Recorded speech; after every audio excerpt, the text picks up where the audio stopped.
right, most people in here know Frank Bass or know of him. Frank Bass was awarded the award, so we got two Franks back to back. The Bill Matthews Award, I'm going to paraphrase, it may be presented to a pilot who has overcome a physical handicap to continue flying after being stopped because of their handicap. Mr. Matthews, a paraplegic, learned to fly years ago in Great Falls. This award was established in his honor and is intended to celebrate the courage and spirit of those who have overcome a physical handicap. Now, I've known Frank for 20-some years, and so I've put together a little bit of a bullet point bio. Frank soloed at age 16 in 1946 in Sherwood, North Dakota. Emergency landing in Aranca Champ during a snowstorm cost Frank both his legs below his knees. He returned to flying and flew many emergency missions during the 1948 winter crisis in North Dakota, saving lives of both farmers and animals. He flew around the country, after that conducting auction sales, and he was known as a flying auctioneer. Frank once won a bet that he could fly an airplane and never take his feet off the ground.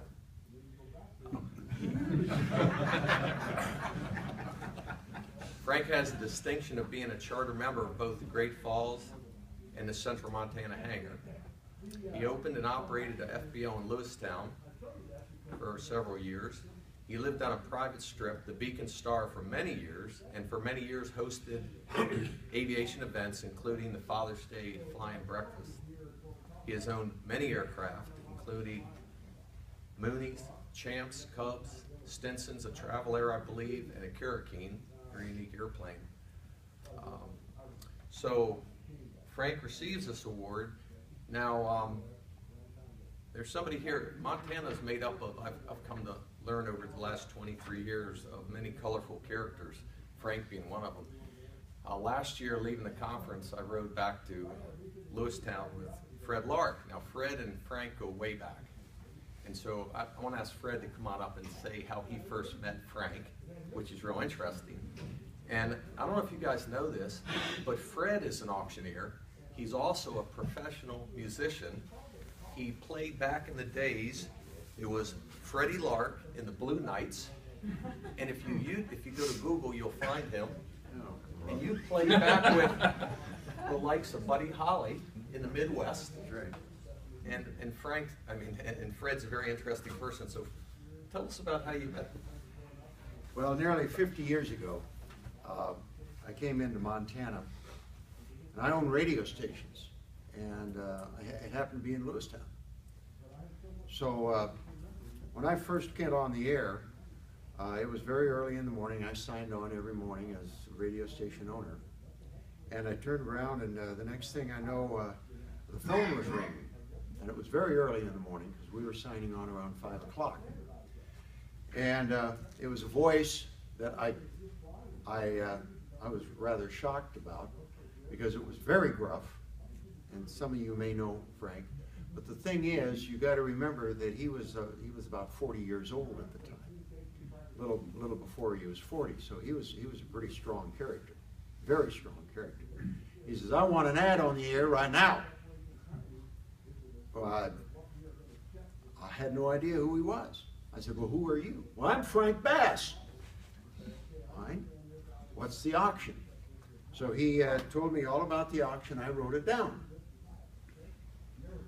Now, a lot of radio people like to put background behind an ad when it comes up so it gains more attention when it first comes on the air. So I thought, well, this is a no-brainer. So I took my little script and I went in the production room. And as Pete said, I'm a professional auctioneer. I graduated from the Reese School of Auctioneering out of Mason City, Iowa. So I did what I thought would really be neat. I'm bidding 25, anybody 30, do you want a 30, not 5, 5 there, do you want it out of 30? That's the way I started the ad out. It's another Bass auction, blah, blah, blah, blah, blah. I thought I was doing pretty doggone good. I mean, that was the first ad I did in Lewistown, Montana. Got it on the air immediately. As soon as it got finished, the phone rang.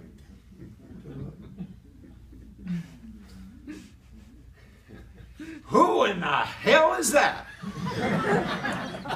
That's what I said, KXLO. He says, who in the hell is that? And I said, what are you talking? He said, this Frank Bass again. Who's that auctioneer? And I said, well, it's me. Get that off the air. Holy balls. So, I mean, it was a shock, folks. So he says, I got a recording in there. That's my chant. So I went in and I found his chant and I put it back on the air. Everything was fine. Well, as time went on, and Frank and I had a discussion that morning after I got off the air, by the way, down in his office. We became best of friends, as a matter of fact. But anyhow, so as time went on, I was talking to his wife one day. Which one? Ah, come on. I lost track. Anyhow, it was Billy.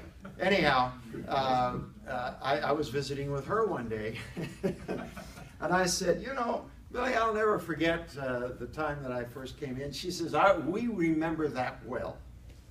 And I said, oh, how come? How do you remember that? She said, well, we were having breakfast that morning, and we were listening. And they were eating and everything, and the ad came on the air, and Frank got indigestion immediately when he heard it. But what really set him off was he looked at Billy and he said, who in the hell is that? And she said, well, I really don't know, but he's a hell of a lot better than you.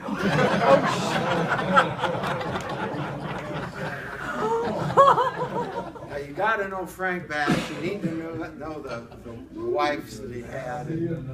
But he was a great guy. A legend in his own mind. And he was a legend in his own mind. Montana's Flying Auctioneer. He had one of the best chants ever, an auctioneer chant that was unmistakable. You knew him. And for him to accomplish what he did with this award, I had never, ever dealt with a person like that in my life that was able to overcome a disability like he had and move on in life as positive as he has moved on. He's still alive. He's 83, 84 years old now, so you can imagine nearly 50 years ago he was a real dynamo. And he still is a dynamo. But and he's in Lewistown. He's in the hospital right now. He's dealing with some cancer issues and couldn't be here. But I can assure you, he's got the passion. He still has the passion. He still has the purpose, and he still has the drive. And he's a wonderful man. Thanks, Fred. Thank you. He, a while back, we had not given the Bill Matthews Award out in a number of years, and then we restarted it. And since Frank had brought it up to me that we needed to start doing this again, I was talking to him, and I says, well, Frank, you're handicapped. That was a wrong thing to say to Frank. He says, I have no handicaps. I just have to learn how to do things different. Yeah. So you'll make sure he gets that? I will. I will. So I accept this on Frank's behalf. Thank you. Thank you.